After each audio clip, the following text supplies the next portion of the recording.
कल सनौली थाना क्षेत्र में गांव पड़ता है मंगलापार।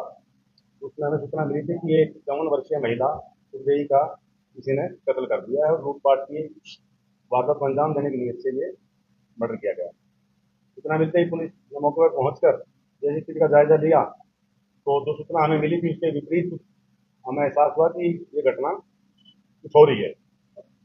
तो आधे घंटे की पूछताछ में और लगभग लगा दो 1 घंटे के भीतर भीतर ही हमारी जो तीनों टीमें थी क्राइम की, हमारे एसपी साहब थे, एसपी साहब थे, सभी थाने जो सनौली के सुपरवाइजर अफसर हैं वो मौके पहुंच गए थे।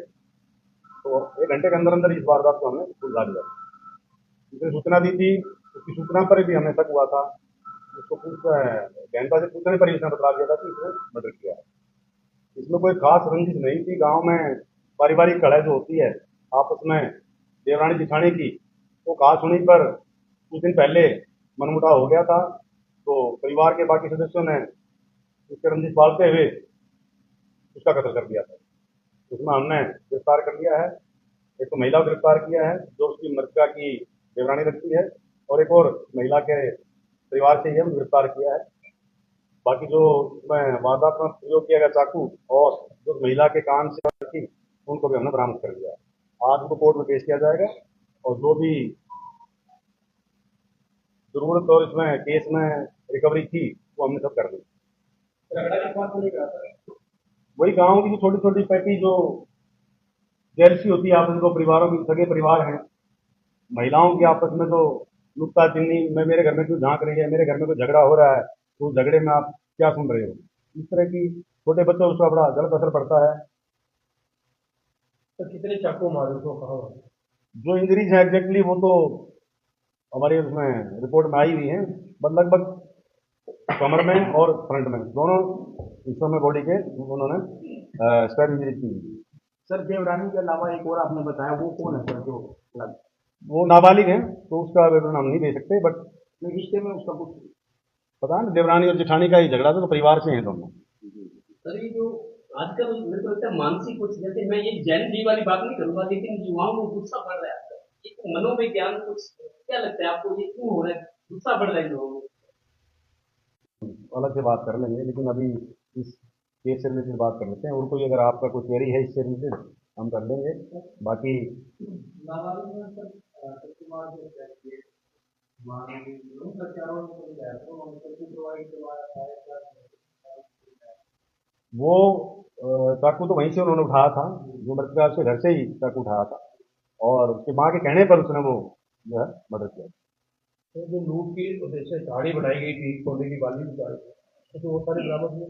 सब कुछ बरामद हो गया है। जो भी मृतका के शरीर से जो ऑर्नामेंट निकाले थे वो भी उसने निशानदेही करवा के बरामद करवा दिए हैं, और जो नाइफ जो यूज किया था वारदात में वो भी बरामद करवा दिया। सर आप जो कह रहे हैं ना नुकता देने छोटी मोटी बात, क्या ये पैसे को लेने को लेके थी, जमीन को लेके थी, या वैसे करने छोटी मोटी बात? नहीं, ऐसी कोई सामने नहीं आएगी कि पैसे देगा लेन देन था, वो ऐसी कोई बात नहीं सामने आई। बट वही जो परिवार आपस में जो जेलसी रखते हैं एक दूसरे से, वो केवल महिलाओं की, बस वही बात थी। तो खास वजह भी इसमें इतनी नहीं मजबूत थी कि कत्ल कर दिया जाए, बट बच्चे के दिमाग में कोई बात आ जाए माँ के कहने से उस आवेश में, तो कई बार इस तरह की घटना हो जाती है। वारदात के समय महिला अकेली थी घर में सर? महिला उस टाइम पे अकेली थी। तो बात के बारे में जानकारी कर ली? बाकी नहीं, पिता को इस वारदात का नहीं ज्ञान था, माँ को जरूर वारदात ज्ञान। नहीं, और कोई अभी तफ्तीश में नहीं आया है, माँ बेटे के अलावा कोई नहीं। इसमें क्या आया कि ये इसके घर पे गए, मेरे को समझा रहे हैं या वैसे रुके नहीं गए? नहीं, माँ ने तो इसको कहा था और ये अकेला गया था, बाद में गया है? बाद में गया। जिस पूरी प्रॉब्लम मारने के बाद उसको गाड़ी अकेली है, उसके बाद ये गाड़ी बची है, वो आगे कहाँ जाएगा? आजकल सोशल मीडिया है, बहुत सारे टीवी सीरीज हैं, सीरियल्स हैं, जिन बच्चे देखते हैं और अपने मन में विचार बना के अपने आप को बचाने के प्रयास में तो कोई ना कोई कहानी मन में करके वो घटना को अंजाम दे देते हैं। सर पहुंच गई पूरे मामले में, तो कहाँ कैसे पुलिस पहुंची, कैसे पुलिस को पता? जी, हमने एक स्टैंडर्ड अपना प्रोसीजर बना रखा है।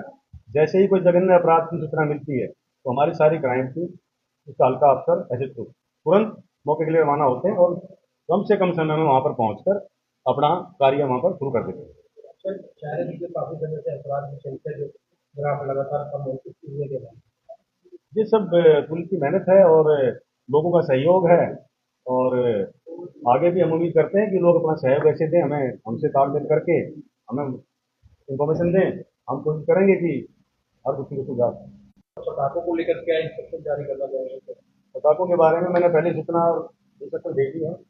हमारा प्रयास रहेगा कि कोई पटाखे ना बेचें और मैं आपके माध्यम से भी निवेदन करूंगा, जो भी पटाखा बेचते हैं या उनका संग्रहण करके और हम इसमें सख्त से एक्शन लेंगे और जो भी पटाखा बेचते हुए या उसका संग्रहण करते हुए पाया गया उसके खिलाफ सख्त कार्रवाई की जाएगी, क्योंकि इससे बहुत ज्यादा प्रदूषण फैलता है, स्पेशली बुजुर्गों और बच्चों को और जो बीमार व्यक्ति हैं उनके शरीर पर, उनके जीवन पर इसका गहरा असर पड़ता है, उनका स्वास्थ्य इससे काफी प्रभावित होता है। पटाखे बंद रहेंगे, अभी शुरू कर दिया हमने पैकिंग और जहां जहां भी इंफॉर्मेशन इनपुट मिलेंगे और आपके माध्यम से मैं अपील करता हूँ, जिसको भी सूचना मिलती है पहले तो मैं आग्रह करूंगा कि कोई इसको स्टोर ना करे, ना बेचे। फिर भी अगर कोई सूचना आपके पास हो उपलब्ध, हमें उपलब्ध कराइए, हम उस पर कार्रवाई करेंगे।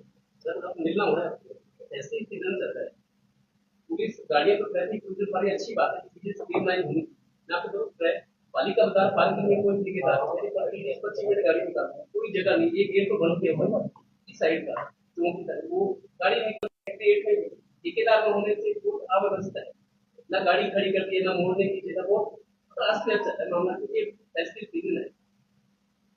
तो स्पेसिफिक बाजार की अगर कोई समस्या है तो उसको हम स्टडी करके, कोई अगर वन वे करना है या कोई टाइमिंग में इस रास्ते को बंद करना है या कहीं और उसमें इंतजाम करने हैं, जैसे सड़क में कोई उसमें डिवाइडर बना के अगर उसका ट्रैफिक चलाना है, उसको हम करवा सकते हैं।